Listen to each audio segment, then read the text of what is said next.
Shipping Manager gameplay.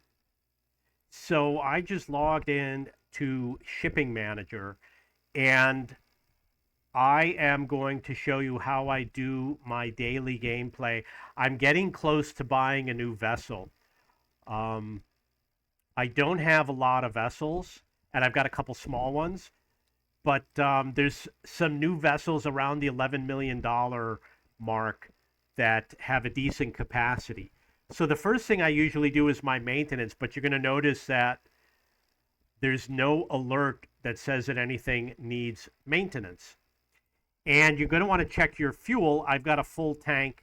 There's nothing that I should buy right now because it's too expensive. And I've got enough CO2 to be eco friendly.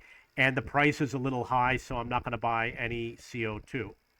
And then the next thing I would do is go to finance, boost your reputation. I don't know why it's 39%. If there's a way to get it higher, I'm still looking into it. So I do campaign 4 for 4 hours.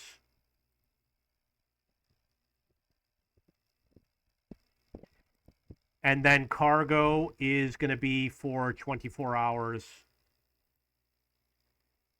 And then I've got the eco friendly. Only gets me up to 87%. I want to know how to get that other 10%. So that's something I need to figure out. Once you do this, you can depart all of your ships. It looks like one of them did not depart, and I'm not sure what the reason why is. I'm going to go into bunker. You see, I've got enough fuel. Oh, look at that. This changed. It never did this before. The bar was always really low. Now I have to buy a lot more. That's a lot of money. I'm going to lose $1 million just to buy this, just to depart that boat, and that's a big boat. So I got to make a tough decision. Do I want to lose the $1 million, or do I want to depart this when it's not eco-friendly? If I make it non-eco-friendly, maybe it's only going to make 400,000.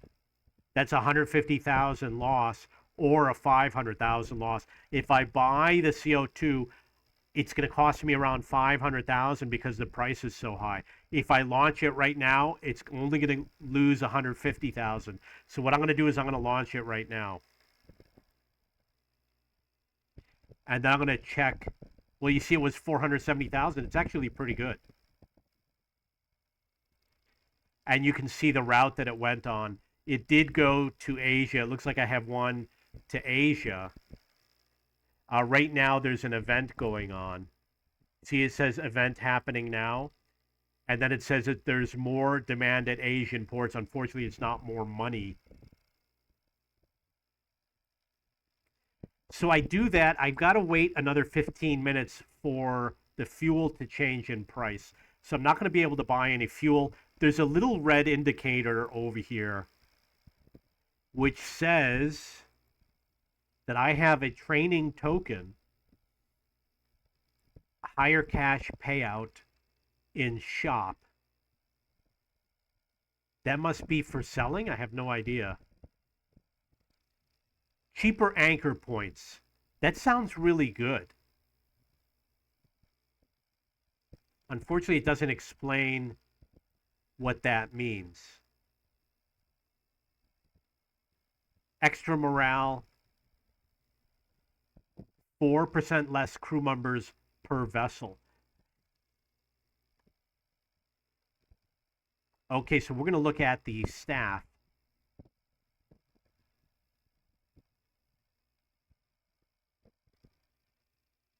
Doesn't show how many crew members.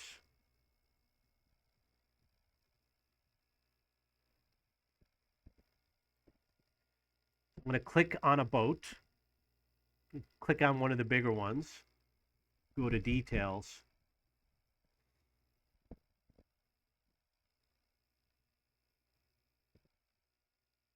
Doesn't show the number of crew members.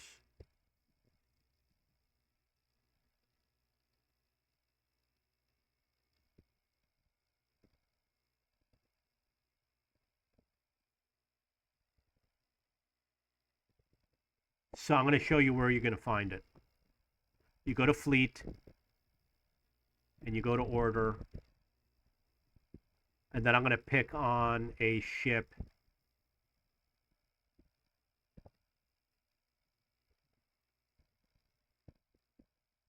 Okay, I guess it's not here. I could have sworn I've seen the crew members before, so we don't know how many crew per ship. The 4%, I mean, 0.5%, you have to have a crew of 200 for that to save you money. I don't think they have crews of 200, so that training point might not be worth anything. What you really want are more vessels. I've got 21 ships. I think you can have a total of 40. So I've got a little bit of a ways to go right now.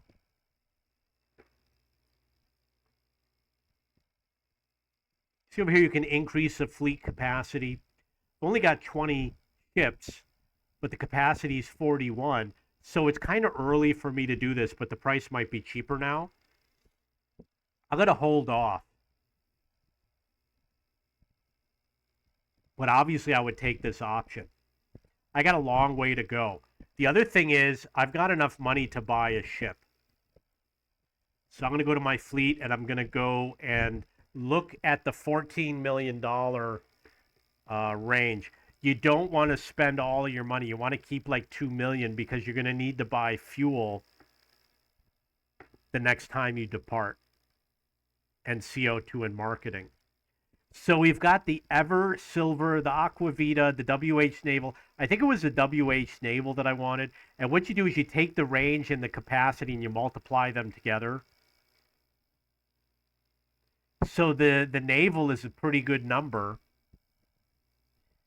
And the Triumph is a lot cheaper.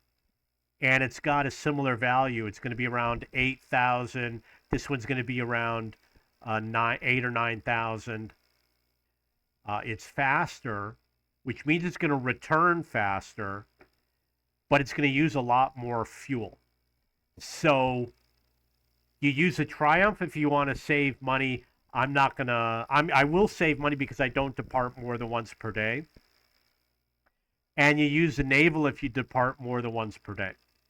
So I have enough for the Aquavita.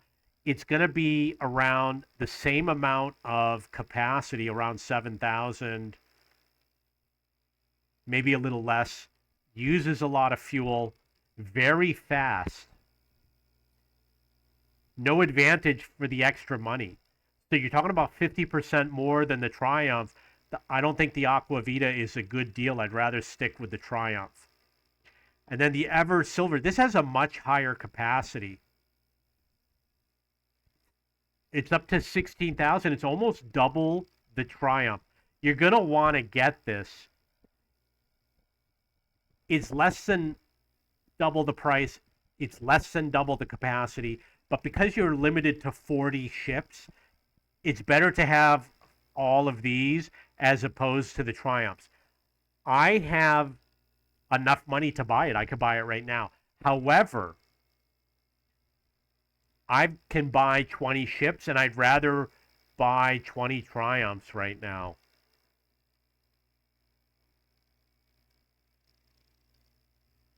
Maybe, well, you're going to do spending money on maintenance for the Triumph. And the fuel consumption for the Ever Silver is a lot higher. It's double. It's going to be very expensive to depart that. That's, it says 22 kN. Is that nautical kilometers? I don't know. I'm going to have to make a spreadsheet with all this information to figure out what it means. I'm going to buy the Triumph. Let's see what the MV Tundra is. I think the Triumph might be my largest ship. So the MV Tundra is around 5,000. Yeah, the Triumph is way better than the Tundra. So I'm going to get the Triumph. I'm going to have to wait 2.5 hours for it to arrive. It is already in Shanghai, and then I'm going to have to reroute it or run it towards North America because you want to avoid the sea-based piracy. So I'm going to buy this. I do have some small ships like this one. Eventually, I will sell them, which is also going to increase my capacity. One of the issues I got to deal with right now is I got to do the maintenance on these vessels. So I'm going to plan it, which means that when it arrives in the port, it will perform its maintenance.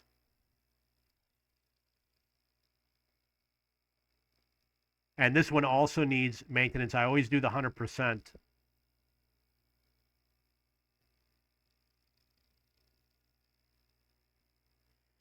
And then I'm going to look at my Tundra and I'm going to do details. Maybe it's maintenance. You see over here it says upgrades. So some of the upgrades are not that appealing. You get less CO2 but more fuel consumption. Why would somebody want that? Less CO2, more fuel consumption by 1%. If the price difference, if one is 10% of the other, then maybe it's breaking even. And the same with this option 2. You get more fuel consumption. I mean, this is stupid. If you take both, they negate each other. You would, if you take both of it, don't take both of these because it's plus. Okay, it doesn't let you take both. I'm going to say don't take either. But this one over here says -3%, -3%. So you're going to save money with this bulbous bow. And it is going to take a long time to save the money. However, it's a big ship. You don't want to do it on your small ships probably because you're not going to keep the small ships as long. But a big ship, you're going to be departing it many times. So I'm going to do the maintenance on this. You hit the plan button and it does the upgrade for this ship. But I'm going to do it in a different video. It's not going to be in this video. I'm going to do it in a video that's just about upgrades. The other thing you're noticing is that most of my routes are going between Europe and North America and some into South America. There's less piracy. If you do Africa, you're going to get a lot more piracy and maybe even so over here. So you want to avoid going on those routes. Your ships will be taken and you'll have to pay. You see over here it says pirates hijacked. I had to pay 2 million to get it back.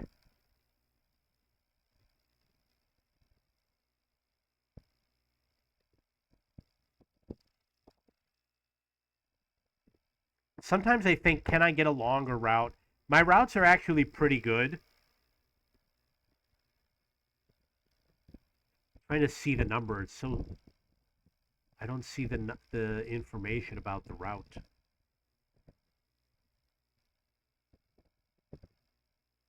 The range is 5,600.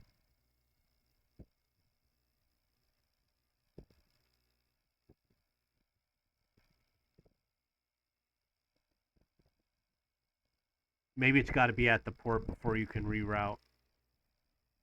Not giving me any information about the current route distance. It's 5,487. So that's really close to 5,600. That's why I've already gone through and optimized my routes to make sure I get them as close as possible. Um, and unlike Airline Manager 4, there's no option to research a route.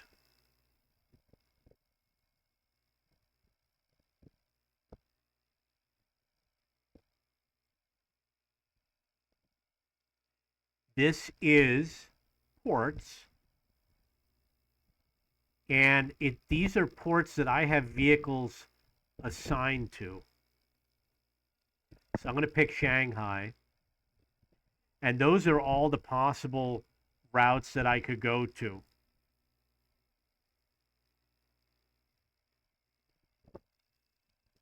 Does that really have a worldwide range? I don't know.